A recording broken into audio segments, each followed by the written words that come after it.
Yo boys, so it's Saturday, we're already well into May and it seems like this year's flying by. Time's actually going crazy, everything's increasing by the second. I woke up this morning, did my morning routine, hit the gym, I did a bit of work and I hopped in the shower. And I didn't plan on making this video today, but I was having thoughts in the shower that I needed to come on here and tell you guys about. So I want you guys to ask yourself a question first of all. Where are the role models in today's society? Where actually are they? I mean, you might see some people promoting good messages here and there, Tate, Luke Belmore, all of these people just talking about money. But where are the actual role models? People that you should model your life after day in, day out. That you should look at as an inspiration of masculine competence, not just materialistic money, not just all of this kind of degeneracy that they're promoting. Oh, I'm gonna shag 300 girls. Where are the ones that are enjoined on their religion? Where are the ones that, it doesn't matter what ethnic group you are, but you can look up to them and be like, right, that person's actually got things figured out. The one that have a strong moral compass, making money in the right ways, good to their family, good to their friends, just excellent character. Where are they? I'll tell you where. Nowhere. Because when I was growing up, I had no one. I had no one to look up to like that. I was the only brown guy, well, one of the only brown guys in a very white dominated place. And obviously we're in England, it's normal.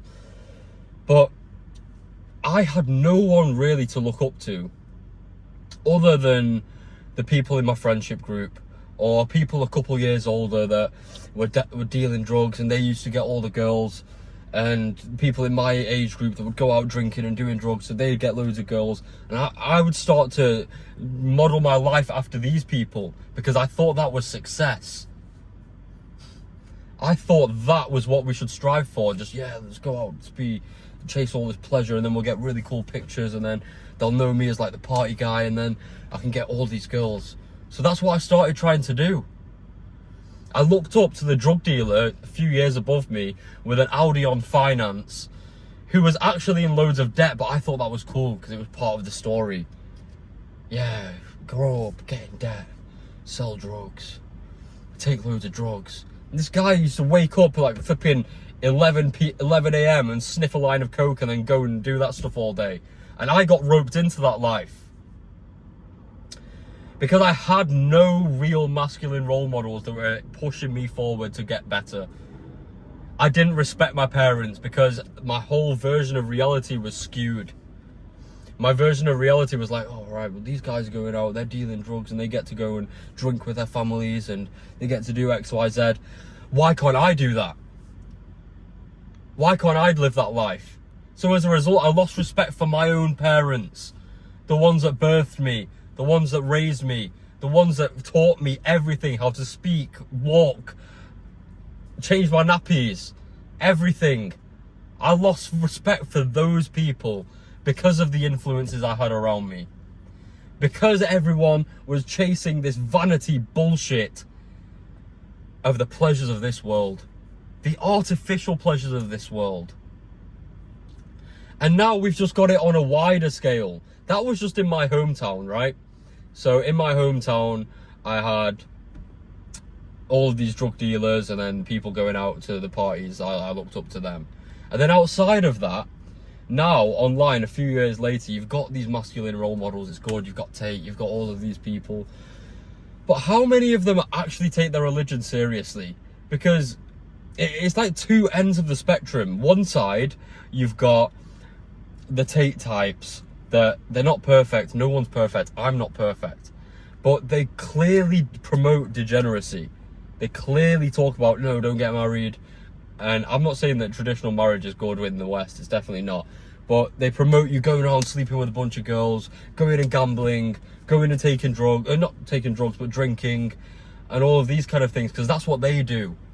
Because they're either religious or they're Christian and they're not fully religious, or they're Muslim but they're not perfect.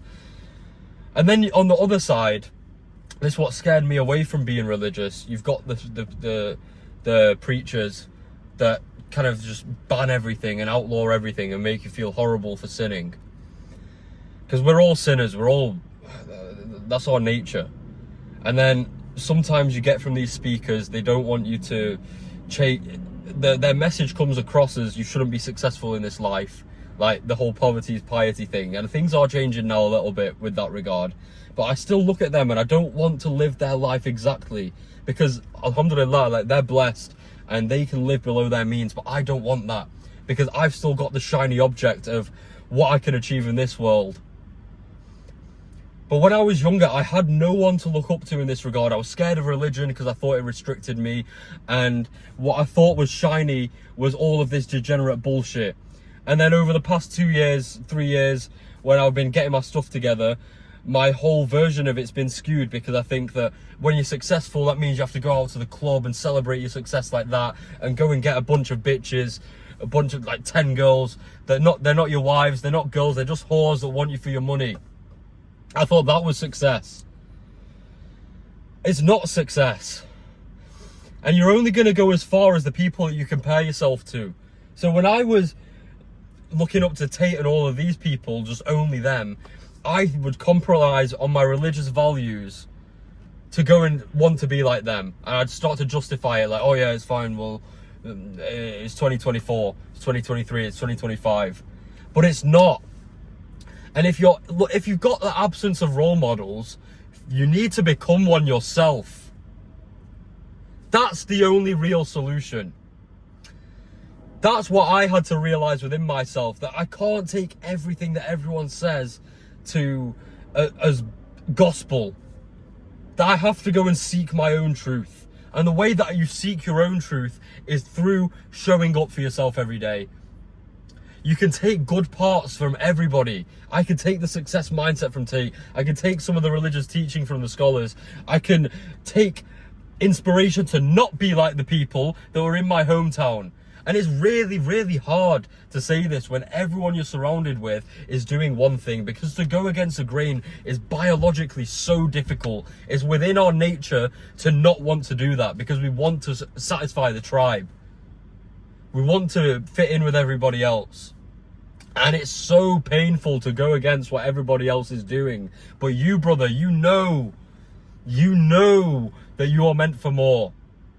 Or ever since you were young, you knew you were meant for more. When you're looking at all these cars, when you're looking at all these Lambos, and you're thinking, I want that.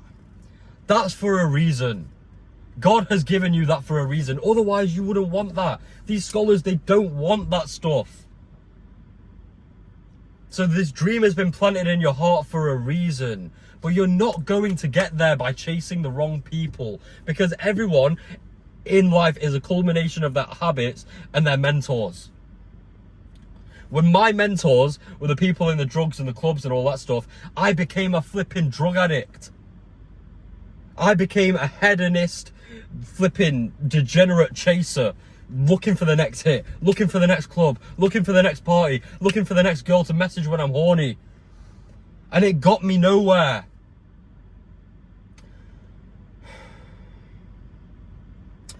I wasted years of my life down that path, and I don't want the same for you. Because I don't know how old you are watching this. You could be 25, 30 and still doing this stuff. Or you might be younger. But whatever stage you're at, you need to listen to these underlying thoughts that are nagging away at you. Because you know that you weren't supposed to live a normal life.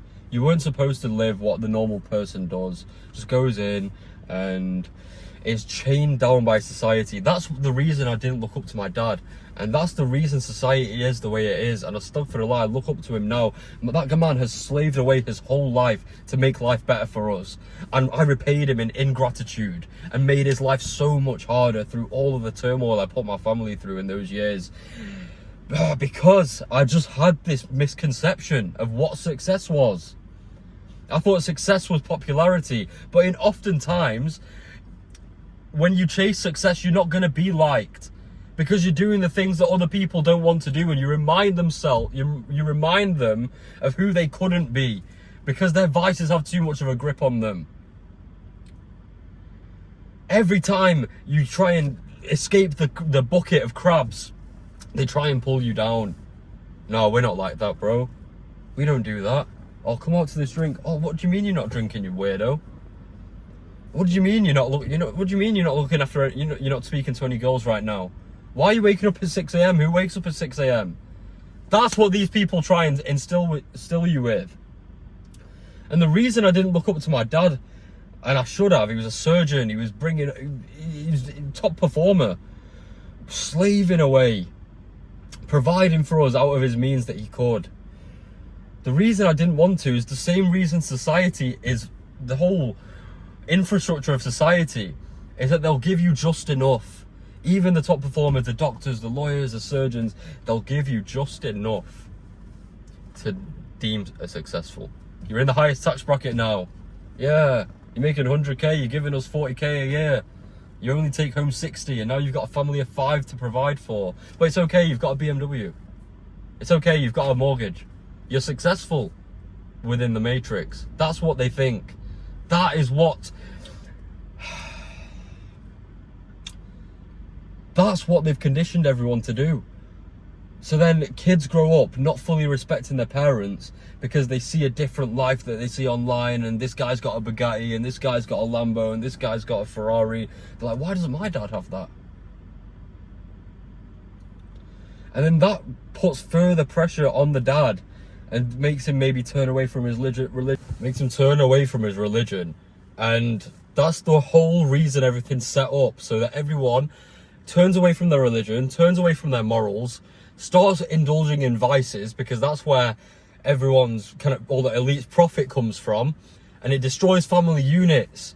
Has their families looking up to these people flipping rapping about booty and flipping sex and drugs and all of these kind of things, and that's who you look up to, so that you remain a slave forever. That's the way that society is programmed now.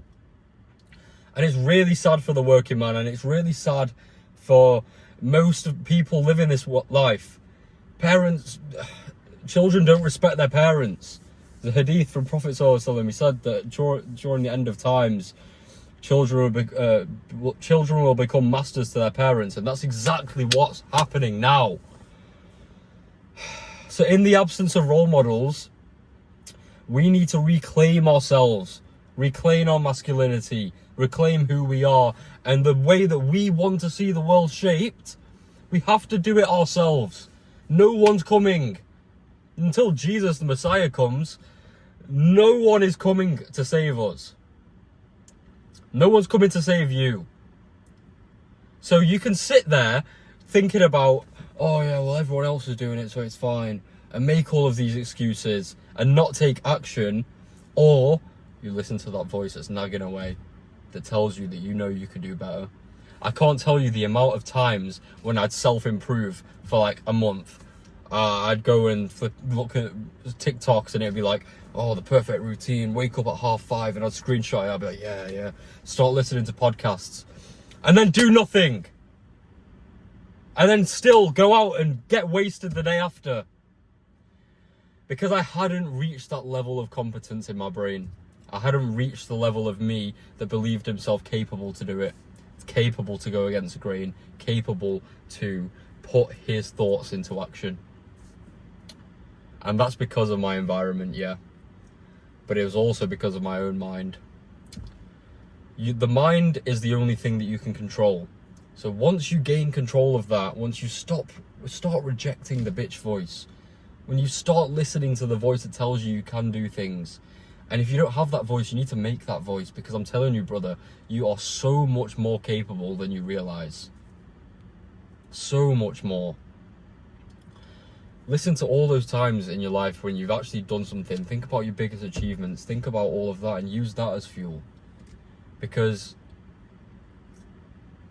the more that you let dumb yourself down and dumb all of these achievements down, the more you're just going to fall in line with everyone else. And the way our society is going isn't good. It really isn't good. But on the converse side, we're living in an age of so much opportunity. There's 20-year-old millionaires popping out every day. There's 16-year-old millionaires. And life's not all about money. But that's how we can make a difference. We can make a difference with our influence, with power and status in a positive light. And we can become the role models for the masculine youth to come. For our kids, the amount of lessons I've learned that I want to pass down to my kids now. I'm only 23. There's so much I need to do. And it always hits me because I've come such a long way from who I used to be, but that's just scraping the iceberg, tip of the iceberg. That's nothing. We're only just beginning. I'm in a better position than I was last year, but I still live with my parents. I'm making 10k a month, but I want it to be more stable. I've just spent over 10k paying off debts from the past year, credit cards, and then I owe 2k to my brother, and then I want to pay off my student loan because it's got interest on it, and I've got a lot of things I want to nail down, and I want to be able to make sure that when I move out of the country, I can make sure my mum doesn't have to work. So I'm trying to be strategic in that light. But these are the responsibilities that you get once you fix yourself. You become that leader and the role model for yourself, first within your own heart, and then you can project that onto others. Because with me, whenever I've learned something or improved myself in some way, I just want to tell other people. That's why I have to come on here. When I was in the shower and I had this thought, I have to tell these guys. I have to tell you. Because if I'm winning, I don't want to win alone. We can all win together.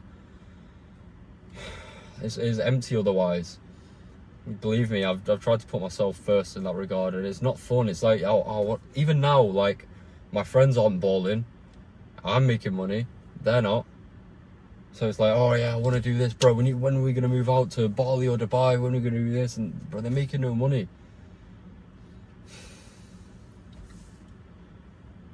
So it's hard. But through being that role model, everyone else is naturally going to follow you, and you can create the life that you do want and stay away from all of the people that negatively impacted you in the past. It's not cool to go and do that stuff. And yes, it's fun. Everyone makes mistakes when they're young. Everyone makes mistakes as teenagers, but you have to realize that can't persist into the future. I look back at those memories and I think about all the fun times I had, and they genuinely were really fun sometimes. Really fun. But I can't be that person anymore because I have responsibilities now, and I can still have the same level of fun with my boys whilst creating progress every day. And that's even more fun, because then when you have the money and the freedom, then the world's your oyster. So it's time to stop playing games. You know what you're capable of. It all starts with your habits. Write some 5 massive goals that you want to achieve. They don't need to have a time limit. Just 5 goals. For example, I want to move to Dubai soon. I want to retire my parents. I'm going to build an online business. Well, sort of already am. And I'm going to get my deals installed from the past year with my sales team. And I want to upgrade my car as well once I pay off this car as well. These are 5 things. I don't have a time limit, but I want them as soon as possible. And then your habits have to reflect this. Let's say that you want to start a career in sales. You want to start an online business. You want to start making moves in the right direction. You want to get in better shape. These are all input-based goals. You want to start the business, so you start researching. You want to get in shape, so you start looking into nutrition and training and start putting more effort in the gym. And you set yourself timed goals like, I want to drop 5 kilos in 10 weeks. These are the things that you focus on, and fitness is so important. It doesn't make you money. It might make you money if you're a fitness coach, but it's so crucial because it changes the way that you look at yourself. When I was a scrawny kid, I didn't respect myself. When I was fat, I didn't respect myself. When I'm in shape, I respect myself, and naturally I make more money. I make more money because other people respect me the same way I respect myself, and that goes back into being a role model. The way that we shape ourselves is by showing up every day for ourselves and being the best person we can be, so that our words carry more weight. I respected the drug dealers and people because they got girls and they were in shape. So the shape speaks volumes. volumes. And then you can't really do much without money. So don't be stingy with your money, spend it. But make sure that you've got enough so you can make responsible decisions for the long term. And even if you've got no money, just start making some money. Get a job, get a warehouse job, get a 9-to-5, get whatever you need to get the ball rolling. If I'm you, I'm getting into sales, because that's what changed my life. That's what helped me go from a shy, awkward kid. I couldn't speak to people unless I was on alcohol and drugs. So whilst I was this big hotshot in university, I was still quite awkward if I wasn't high or drunk. Crazy. And it's when I got into sales upon graduating that I learned how to speak to people, how to communicate, when to say this and that. And I've always had good vocabulary, so I was able to project that onto cameras and to speak to people. And I started using all of my skill sets to my advantage, because that's what's holding you back. You're just not applying things. And once you start applying things, that's when you can start to see your growth. So sales got me to the point where I can speak to people as if I'm drunk or high without the drugs. It's taught me resilience. It taught me everything's commission based. So I had to go and learn how to make money, otherwise I wouldn't eat. And I was able to influence my massive sales agency through mastering this skill. I was never a leader, but then I became a leader over the past few years, and then I really put it into motion with my sales agency. So to do these things, it starts with the habits. Then you need to look for the vehicle, and you need to have your ironclad goals that you're working towards every day. And that's how we change the world. Love you, boys. Stay sharp. Don't let these things consume you. Start moving the world in your direction.